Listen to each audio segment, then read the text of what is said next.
ঘানার সেই তান্ত্রিকের শেষ সম্মানটুকুও হরণ করেই ছাড়লেন রোনালদো। মেসিদের রুখে দেওয়ার দাবি করে রোনালদোকে চ্যাম্পিয়ন ঘোষণা করেছিলেন আধুনিক যুগের অন্যতম বড় প্রতারক তথা তান্ত্রিক। মুখে পাউডার আকৃতির কিছু একটা মেখে তা দিয়েই দেখাতে চেয়েছিলেন কেরামতি। মেসির মহত্বে প্রথমেই পড়েছিল মুখে চুন কালি, বাকি ছিল রোনালদোর বিশ্বকাপ জয় পাওয়া। আর সেখানেও ইজ্জতের কফিনে শেষ পেরেক ঠুকে দিয়ে রোনালদো টুর্নামেন্ট থেকে বিদায়। এভাবেই মুখোশ উন্মোচন এক ভণ্ড তান্ত্রিকের।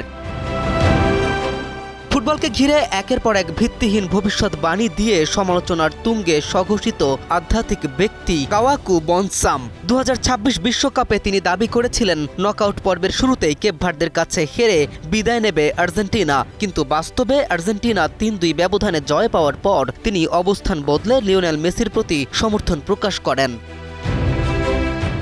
এর আগে ইংল্যান্ডের অধিনায়ক হ্যারি কেইনের উপর অভিশাপ দেওয়ার দাবি তুললেও পরে সেটি তুলে নেয়ার কথা বলেন এবং কেইনের পরবর্তী গোলের কৃতিত্ব নিজের নামে চালানোর চেষ্টা করেন।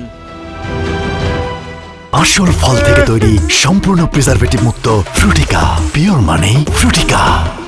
2014 বিশ্বকাপে ক্রিশ্চিয়ানো রোনালদোর চোটের পেছনেও নিজের আধ্যাত্মিক শক্তির ভূমিকা ছিল বলে দাবি করেন তিনি, যদিও রোনালদো মাঠে নেমেই ঘানার বিপক্ষে গোলও করেন। সর্বশেষ তিনি পর্তুগালকে 2026 বিশ্বকাপ চ্যাম্পিয়ন হবার ভবিষ্যৎবাণী করেছেন। তবে এসব দাবির পক্ষে কোনো বাস্তব বা বৈজ্ঞানিক ভিত্তি নেই, আর তাকে ভণ্ড প্রমাণ করে তবেই টুর্নামেন্ট থেকে বিদায় নিলেন পর্তুগালও। কেএম রাফিন, নিউজ 24।